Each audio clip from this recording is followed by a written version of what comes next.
Sebuah stiker jadul yang sering kita lihat di belakang truk atau angkot ternyata menyimpan sebuah misteri ekonomi terbesar dalam sejarah Indonesia. Bagi generasi orang tua kita, era Orde Baru seringkali dikenang sebagai masa-masa keemasan. Masa di mana cari kerjaan mudah, keamanan terjamin, dan dengan uang 10.000 sudah bisa bikin dapur ngebul selama seminggu karena semua harga barang sangat rendah.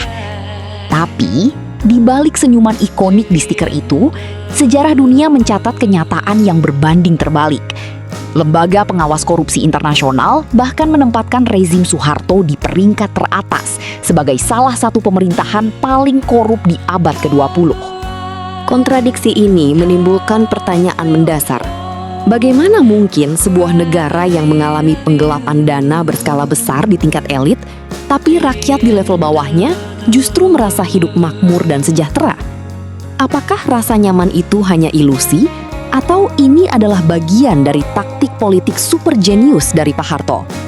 Mari kita kaji satu persatu rahasia di balik fenomena tersebut. Taktik pertama Pak Harto dimulai dari cara beliau memilih otak di belakang ekonominya. Beliau tidak menunjuk orang sembarangan. Pak Harto menggandeng sekelompok ekonom cerdas lulusan Universitas Berkeley, Amerika Serikat, yang di kemudian hari dijuluki sebagai Mafia Berkeley. Para ekonom inilah yang merancang kerangka pembangunan Indonesia lewat sistem Repelita, rencana pembangunan 5 tahun. Strategi ini mendapat untung signifikan pada tahun 1970-an. Saat itu, dunia mengalami krisis energi yang membuat harga minyak mentah melonjak drastis. Berhubung Indonesia adalah anggota OPEC dan produsen minyak raksasa, kas negara kita mendadak kebanjiran uang dolar dalam jumlah yang fantastis. Fenomena ini disebut oil boom. Disinilah taktik Soeharto dimainkan. Pendapatan dari sektor migas tidak dialokasikan seluruhnya untuk kepentingan pemerintah. Sebagian dana tersebut disalurkan kembali kepada masyarakat melalui program subsidi berskala besar. Bensin dibuat murah sekian ratus rupiah. Pupuk untuk petani harganya ditekan habis-habisan. Dan semen disubsidi. Efeknya instan. Daya beli masyarakat meroket karena sebagian besar harga barang ditanggung oleh negara menggunakan pendapatan minyak. Namun, pendapatan dari minyak bumi saja ternyata tidak mencukupi untuk membangun negara seluas Indonesia. Taktik kedua Pak Harto adalah membuka keran utang luar negeri secara masif. Indonesia bergabung dengan lembaga-lembaga donor internasional. Dana pinjaman tersebut kemudian dialokasikan untuk pembangunan fisik yang hasilnya dapat langsung diamati oleh masyarakat.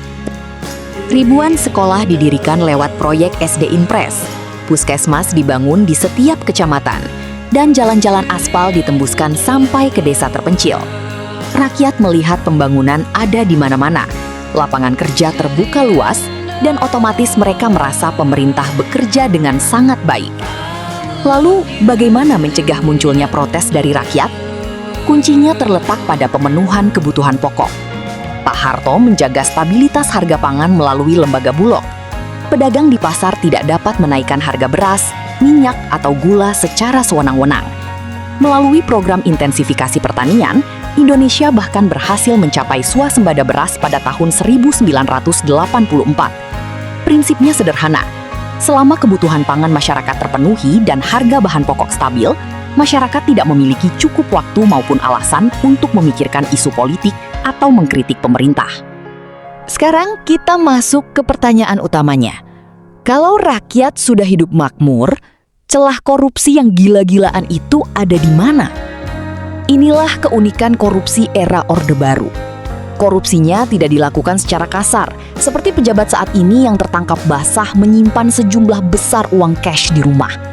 Zaman dulu, korupsinya terstruktur, rapi, dan sistemik, melalui jaringan yayasan dan monopoli bisnis. Pak Harto mendirikan berbagai yayasan sosial resmi, seperti Yayasan Super Semar, Dakap, dan Darmais. Secara hukum, yayasan ini tujuannya mulia, buat beasiswa pendidikan dan menyantuni anak yatim. Tapi faktanya, melalui keputusan presiden, bank-bank pemerintah dan perusahaan besar diwajibkan menyetor sekian persen keuntungan mereka ke yayasan-yayasan ini. Dana raksasa yang terkumpul di yayasan inilah yang kemudian dialirkan untuk menyuntik bisnis kroni-kroni terdekat dan keluarga istana.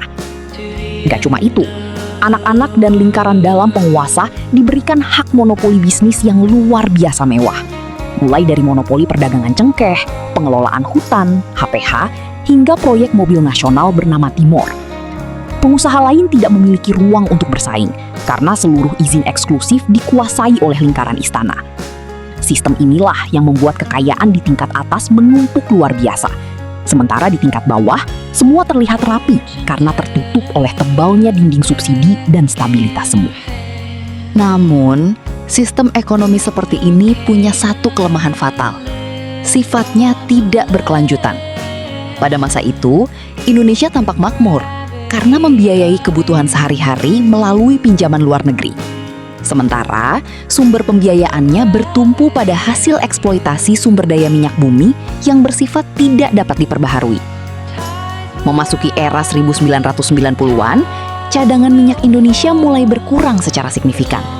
Sehingga negara tidak lagi dapat mengandalkan ekspor minyak sebagai sumber utama devisa. Di saat yang bersamaan, akumulasi utang luar negeri, baik oleh pemerintah maupun sektor swasta, telah mencapai tingkat yang sangat besar. Krisis mencapai puncaknya pada tahun 1997, ketika krisis moneter melanda Asia Tenggara, termasuk Indonesia. Nilai tukar rupiah yang awalnya 2.000 per dolar meroket jahanam sampai 15.000 rupiah dalam sekejap.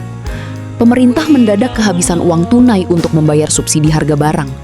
Begitu subsidi dicabut, harga bensin naik, harga beras melonjak, dan taktik stabilitas perut yang selama 32 tahun dijaga ketat langsung hancur total.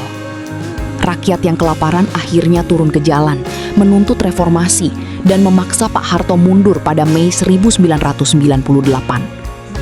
Kesimpulannya, masa pemerintahan Orde Baru memang dirasakan nyaman oleh sebagian masyarakat karena jaminan daya beli melalui subsidi.